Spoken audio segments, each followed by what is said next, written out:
नमस्ते छात्रों। आज हम कक्षा छठी की जो किताब है वसंतो भाग एक, इस किताब में जो तीसरा पाठ है नादान दोस्त, इस पाठ का अध्ययन करने वाले हैं। यह पाठ लेखक प्रेमचंद इन्होंने लिखा है।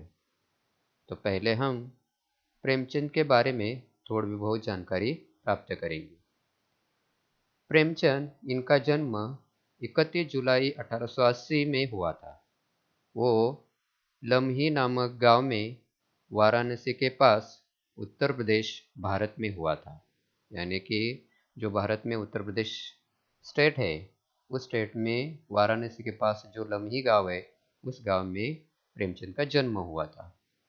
उनकी मृत्यु 8 अक्टूबर 1936 को वाराणसी में उत्तर प्रदेश भारत में हुई थी। अभी प्रेमचंद जो थे वो क्या करते थे, उनका व्यवसाय क्या था? तो वो अध्यापक, लेखक और पत्रकार के रूप में उन्होंने कार्य किया है। यानी कि उन्होंने अध्यापक की नौकरी की है, बाद में लेखक के रूप में कार्य किया है, बाद में उन्होंने पत्रकार के रूप में भी कार्य किया है। वो भारत के रहने वाले थे। अभी प्रेमचंद का जो काल था वो कौन सा था? यानी कि आधुनिक काल के लेखक है। प्रेमचंद ये आधुनिक काल के लेखक है। यानी कि आपने इतिहास में सीखा होगा कि अलग अलग काल हमें सिखाए जाते हैं। मध्ययुगीन काल, आधुनिक काल, प्राचीन काल, अर्वाचीन काल। यानी कि यह अलग अलग काल हमें सिखाए जाते हैं। तो ये आधुनिक काल के लेखक माने जाते हैं। प्रेमचंद ने कहानी और उपन्यास के बारे में लेखन किया है। यानी कि उनकी जो लेखन की विधि है वो कौन सी है? तो कहानी और उपन्यास है। यानी कि उन्होंने बहुत सारी कहानियाँ और उपन्यास का लेखन किया है। तो उन्होंने 15 उपन्यास और 300 कहानियों का लेखन किया है और 3 नाटक भी लिखे गए। इसीलिए प्रेमचंद को उपन्यासकार के रूप में जाना जाता है, कहानीकार के रूप में जाना जाता है या नाटककार के रूप में भी जाना जाता है। अभी प्रेमचंद ने जो कहानियाँ लिखी है वो कहानियाँ अलग अलग नामों से भी प्रसिद्ध है। उनकी मानसरोवर भाग 1 से मानसरोवर भाग 8 तक जो किताबें हैं उनमें बहुत सारी कहानियों का उन्होंने लेखन किया है। जैसे कि कफन कहानी हो, नादान दोस्त हो, घर जमाई हो, जुड़वा भाई हो, सोजे वतन हो। यानी कि ऐसी बहुत सारी कहानियाँ उन्होंने लिखी है। और वो कहानियाँ कहाँ है? तो ये मानसरोवर भाग 1 से 8 तक की आपको ये दिखाई देते हैं। उसी प्रकार कहानियों के तरह प्रेमचंद ने उपन्यास का लेखन किया है। तो उसमें गोदान, गबन, सेवा सदन आदि उपन्यास माने जाते हैं। उन्होंने 15 उपन्यास का लेखन किया गया। तो इसी प्रकार प्रेमचंद एक कहानीकार, उपन्यासकार के रूप में पहचाने जाते हैं और हिंदी में वो एक जाने माने लेखक के रूप में माने जाते हैं। अभी उन्होंने जो कहानियाँ लिखी है या उपन्यास लिखे हैं, उनका विषय क्या था? तो सामाजिक और कृषिक जीवन उनके ये इस कहानियों और उपन्यासों का विषय था। जैसे कि गोदान, ये जो उपन्यास है, गो मतलब देना, गो मतलब गाय और दान मतलब देना। यानी कि गाय दान के रूप में देना, ये उपन्यास का एक मथितार्थ आपको यहाँ दिया गया है। यानी कि उनकी जो कहानियाँ थी, उनके जो उपन्यास थे, उनके आशय जो थे वो कैसे थे? सामाजिक आशय थे, कृषिक जीवन के आशय थे। यानी कि खेती के बारे में जो आते हैं वो आशय इस कहानी और उपन्यास में हमें दिखाई देते हैं। अभी उनका जो साहित्य था वो कैसा था? तो आदर्शोन्मुख यथार्थवादी था, आदर्शवादी था, यथार्थवादी था। यानी कि हम उससे कुछ ना कुछ सीख सकते हैं।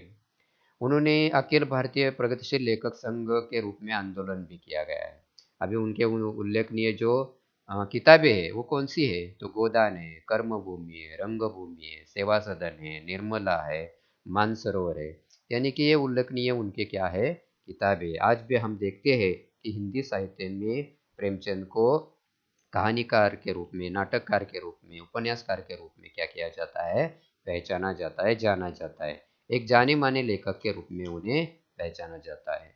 तो इस साहित्य कृति में से लिया गया यह पाठ है जिसका नाम है नादान दोस्त। अभी नादान दोस्त ये प्रेमचंद ने लिखी हुई एक कहानी है। बच्चों, आपको मालूम होगा कि बचपन में हम कुछ नादानियाँ करते हैं, क्योंकि हम बच्चे होते हैं, हमें इतनी समझ नहीं होती है। इसलिए हम क्या करते हैं, हमारे जैसे विचार होते हैं उसी प्रकार हम क्या करते हैं, बर्ताव करते हैं। और कभी कभी ये नादानियाँ हमें क्या होती है, कुछ समस्या पैदा कर देती है। इसीलिए हमें नादानियाँ या मस्ती मौज करते समय हमें सोच समझ कर ही करनी चाहिए। जैसे कि कभी कभी हमारे घर में पशु पंछी दिखाई देते हैं और वो अपने बच्चों को पालते हैं, तो हमें उनके साथ नादानियाँ नहीं करनी चाहिए। क्योंकि आपको मालूम होगी, यदि पंछी के अंडे हमारे घर में होंगे और हम उन्हें छुएंगे तो वो पंछी वो अंडे क्या करती है, अपनाती नहीं है, तो उसे ठुकराती है, उसे तोड़ देती है। तो इसी के आधार पर ये कहानियाँ है नादान दोस्त। जैसे हम बचपन में दोस्त रहते हैं, हाँ, सहेलियाँ रहते हैं, तो हम दोस्ती के रूप में कुछ नादानियाँ कर कर बैठते हैं। जैसे कि बचपन में हम पेड़ पर चढ़ते हैं, इधर उधर छलांग लगाते हैं, कूदते हैं। तो इसमें से क्या होती है, कभी कभी हमें प्रॉब्लम्स फेस करने पड़ते हैं, समस्याएं आती है, और इसीलिए ये नादानियाँ कभी कभी हमें संकट में भी डाल देती है। तो इसी प्रकार इसी विषय के आधार पर ये जो कहानी है नादान दोस्त, ये आज हमें देखनी है। अभी नादान दोस्त ये कहानी 3 हिस्सों में क्या की गई है, लिखी गई है, या 3 हिस्सों में बांटी गई है। पहले हिस्सों में क्या है कि श्यामा और केशव ये दो क्या है, भाई बहन है, और उसके घर में पंछियों ने क्या किए है, अंडे दिए हैं। तो उनके अंडों के बारे में इन दो जो भाई बहन है इनके मन में कुछ विचार आते हैं, इसका जिक्र पहले हिस्से में दिया गया है। और दूसरे हिस्से में क्या है, जो पहले हिस्से में कुछ सोचते हैं वो दूसरे हिस्से में करके दिखाते हैं, और तीसरे हिस्से में उसका परिणाम उन्हें दिखाई देता है। तो इसी प्रकार नादान दोस्त ये कहानी जो है वो कहानी 3 हिस्सों में बांटी गई हमें दिखाई देती है। तो चलो दोस्तों, छात्रों, आज हम इस कहानी का अध्ययन करेंगे। तो जो पहला पैराग्राफ दिया गया है, उस पैराग्राफ में क्या दिया गया है, तो इसमें केशव और श्यामा ये दो क्या है, भाई बहन है, और इसके घर में चिड़ियों ने क्या किए गए हैं, अंडे दिए हैं। और वो अंडे कहाँ दिए गए हैं, कार्निस पर दिए गए हैं। अभी कार्निस आपको मालूम होगा कि घर के अंदर क्या होता है, लेंटेन होते हैं। आपको मालूम होगा घर के अंदर क्या होता है, लेंटेन होती है। उसे हम क्या कहते हैं, कार्निस कहते हैं, या कार्निस को हिंदी में और क्या कहते हैं कि दीवार का नुकीला कोना। दीवार का नुकीला कोना, जैसे आपको इधर दिखाई दे रहा है। ये घर के अंदर होता है, जैसे कि हमको सामान रखने के लिए उन्हें बनाए दिया जाता है, तो उसे कहते हैं कार्निस। तो उस कार्निस के ऊपर क्या किया गया है, चिड़िया ने अंडे दिए हैं। अभी उस अंडे को किश और उसकी जो बहन है श्यामा, वो दोनों बड़े ध्यान से क्या करते हैं, देखते रहते हैं। और उस अंडे के पास चिड़ा और चिड़िया क्या करती रहती है, हमेशा आती जाती रहती है। और जब ये चिड़िया आती जाती है, तब ये दोनों उसकी तरफ देखते रहते हैं, और देखने में उन दोनों को बहुत ही मजा आता रहता था। और इसीलिए उनका ध्यान हमेशा कहाँ रहता था, तो उस चिड़िया की ओर रहता था। तो इसी प्रकार उनको जब ये देखते रहते तो उनको खाने पीने की भी सुध नहीं रहती थी। जैसे कि दूध पीना हो, जलेबी खाना हो, इसकी सुध उन्हें नहीं रहती थी। तो इसी प्रकार केशव और जो श्यामा है वो क्या करते रहते हैं, उसमें हमेशा क्या करते रहते हैं, दूध या जलेबी उनके खाने के लिए सूद नहीं रहते थे। उनके पास वो चिड़ा और चिड़िया को देखते बैठे रहते थे। उनको देखने में उन्हें बहुत मज़ा आता था। तो इसी प्रकार दोनों एक दूसरे का क्या करते थे, दिल बहलाते थे। और ये अंडे देखकर उनके मन में, यानी कि केशव और श्यामा के मन में तरह तरह के क्या उठते थे, सवाल उठते थे।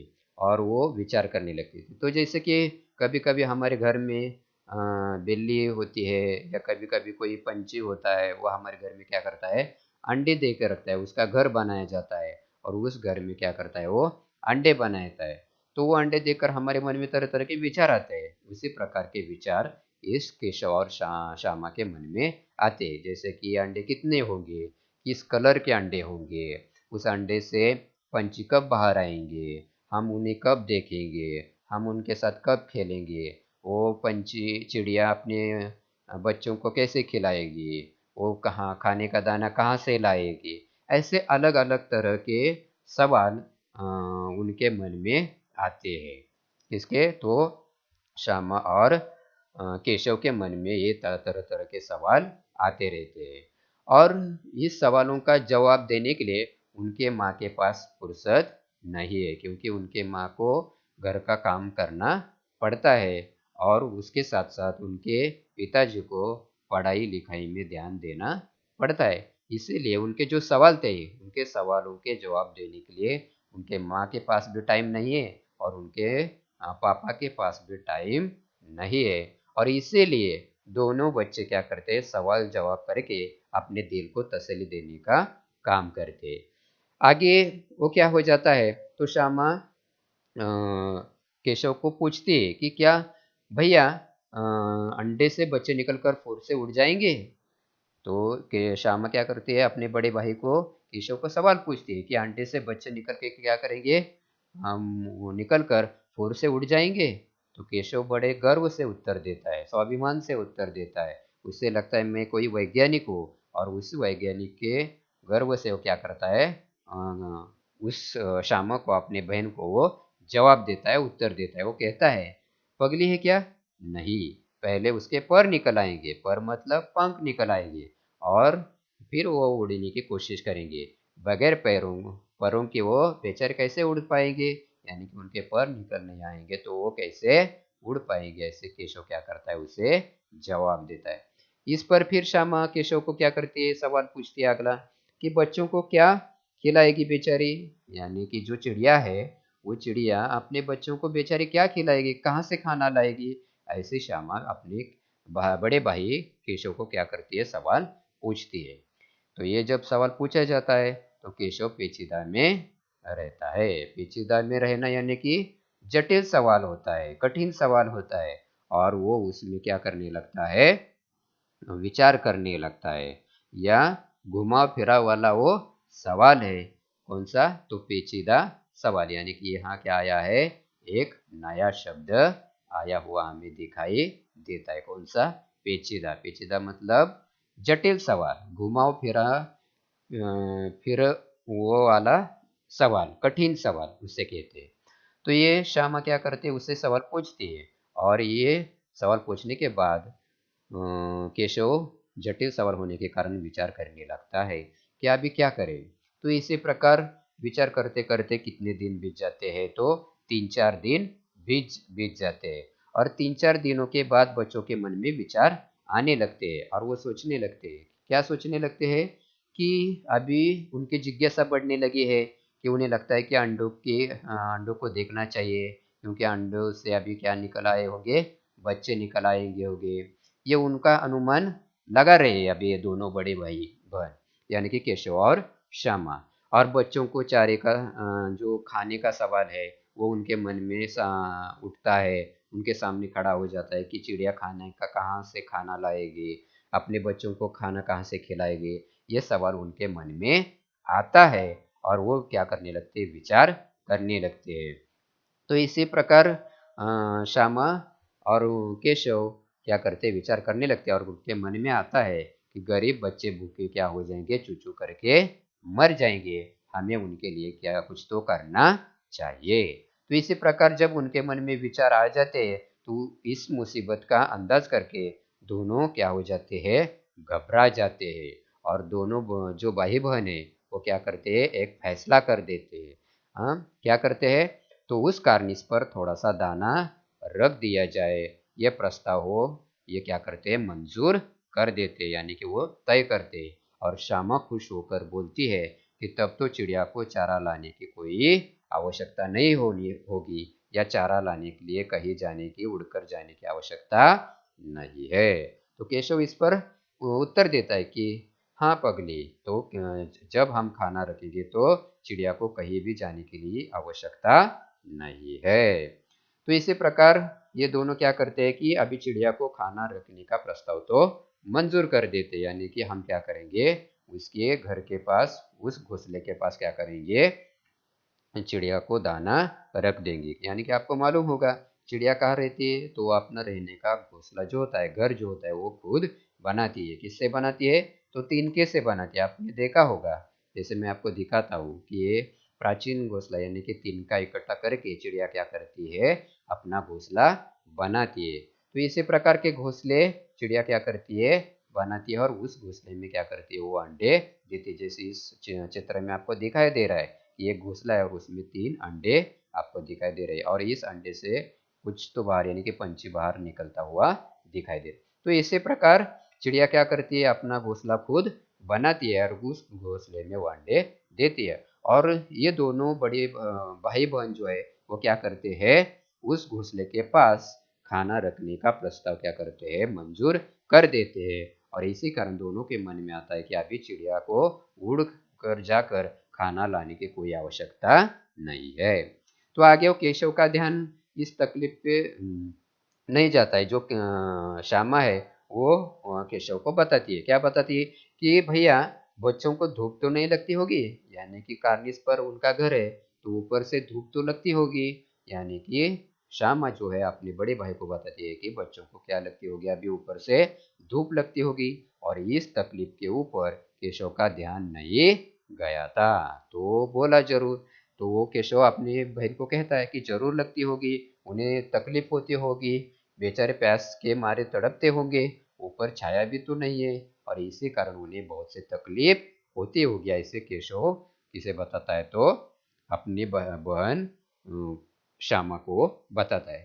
फिर आखिर क्या हो जाता है, दोनों भाई बहन क्या करने लगते हैं, विचार करने लगते हैं। और विचार करने के बाद दोनों में ये फैसला हुआ कि घोंसले के ऊपर कपड़े की छत बना देना चाहिए।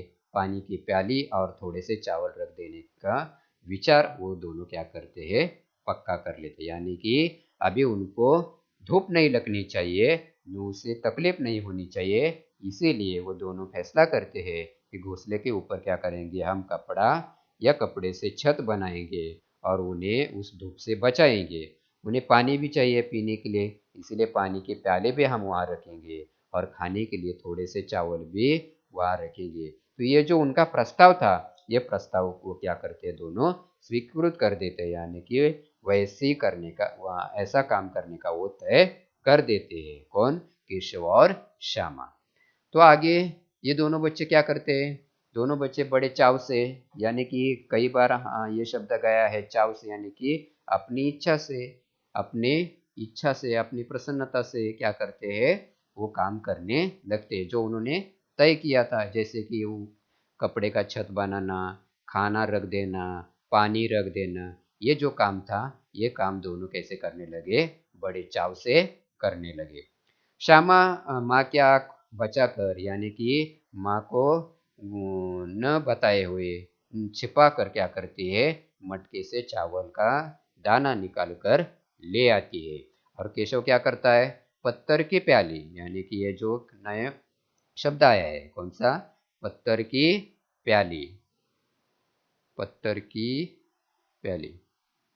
यानी आपको मालूम होगा कि पुराने ज़माने में दिया जलाने के लिए या कुछ काम करने के लिए घर में क्या होती थी, पत्थर की प्याली रखी जाती थी, यानी कि स्टोन कप उसे कहते हैं। क्या कहते हैं, स्टोन कप, यानी कि पत्थर की प्याली। यानी कि पुराने ज़माने में दिया लगाने के लिए, जैसे कि हम तेल डालकर उसमें क्या करते थे, दिया लगाते थे। या आज हम क्या करते हैं, उपली जैसे पत्थर का, उस चीज़ का हम क्या करते हैं, उपयोग करते हैं। तो केशव क्या करता है, पत्थर की प्याली जो है, जो उसमें तेल है, वो तेल चुपके से जमीन पर गिरा देता है और उसे साफ करते हुए उसमें पानी भर देता है। और वो पानी कहाँ रख देता है, वो उस घोंसले के पास रख देता है। उसके बाद वो क्या करते हैं, अब चांदनी के लिए कपड़ा कहाँ से लाए, यानी कि उसे क्या करना है, छत बनाना है। अभी छत बनाने के लिए कपड़ा कहाँ से लाए, ये विचार उनके मन में आते हैं। फिर वो ऊपर वो कपड़ा कैसे रखेंगे, उसे छड़िया कैसे लगाएंगे, कपड़ा ठहरेगा कैसे, यानी कि कपड़ा कैसे उसे छत कैसे बनाएंगे, ये विचार उनके मन में आते हैं। क्योंकि लकड़ी के बिना कपड़ा नहीं रहेगा, लकड़ी कैसे खड़ी करेंगे, लकड़ी बांधेंगे कैसे, ये विचार उनके मन में आते हैं, ये समस्या उनके मन में आती है। और वो क्या करने लगते हैं, विचार करने लगते हैं। और उसके बाद केशव बहुत ही क्या हो जाता है, उधेड़बन में रहता है, यानी कि तर्क वितर्क विचार करने लगता है। उधेड़बन में रहता है मतलब तर्क वितर्क विचार करने लगता है, यानी कि कोई तो समस्या है तो वो समस्या सुलझाने के लिए वो अपना दिमाग खुल जाता है या दिमाग में विचार करने लगता है। और उसी विचार करते करते केशव को उस मुश्किल का क्या मिलता है, हल मिलता है, यानी कि उस जवाब का क्वेश्चन का जवाब मिलता है, उत्तर मिल जाता है। और श्यामा से बोलता है कि जाकर तू क्या कर, कूड़ा फेंकने वाली टोकरी उठा ला, अम्मा जी को मत देखना। यानी कि वो कहता है कि हम जो कूड़ा रखते हैं, कूड़ा कचरा रखने के लिए हर एक घर में क्या होती है, टोकरी होती है, हमारे घर में भी होती है। तो उसी प्रकार वो कहता है कि जो हम कूड़ा कचरा रखते हैं, वो कूड़ा कचरा रखने वाली जो टोकरी है, वो टोकरी क्या कर, उठाकर ला। और ये टोकरी जब तू लाएगी तो अम्मा नहीं देखनी चाहिए या अम्मा को मत बता। ऐसे केशव किसे बताता है, श्यामा को वो बताता है। श्यामा वो टोकरी लाने के लिए जाती है, लेकिन वो केशव को एक सवाल पूछती है। क्या कहती है कि वह तो बीच में फूटी हुई है, ऐसे वो कहती है कि टूटी हुई है, फटी हुई है, उसके बीच में क्या है, होल है, ऐसे श्यामा केशव को कहती है। और उस फटी हुई टोकरी से धूप कैसे बच रहे, धूप से कैसे बचेंगे, तो ये सवाल वो केशव से करती है। तो केशव इस पर झुझलाता है, चिढ़ता है, गुस्सा हो जाता है, और वो कहता है कि तू टोकरी तो ला, मैं उसका सुराग बंद करने की कोई तो तरकीब निकालता हूँ, या मैं कोई तो उसका हल निकालता हूँ। यानी कि हम देखते हैं कि बचपन में हम अपने छोटे भाई बहन को कुछ काम करने के लिए कहते हैं, और जब वो कुछ अनकानी कर देता है या काम करना नहीं करता है, तब हम गुस्सा होकर उन्हें कहते हैं। तो उसी प्रकार केशव भी अपने बहन से जुझला कर, यानी कि गुस्से से कहता है कि तू पहले टोकरी तो ला, उस सुराग को बंद करने का कोई तो हल मैं निकालता हूँ। तो इसी प्रकार केशव श्यामा को टोकरी लाने के लिए कहता है। श्यामा दौड़कर टोकरी लेने के लिए भागते हुए दौड़ते हुए चली जाती है, और वो टोकरी लेकर आ जाती है। और केशव ने उस सुराग को बंद करने का एक हल निकाल लिया था।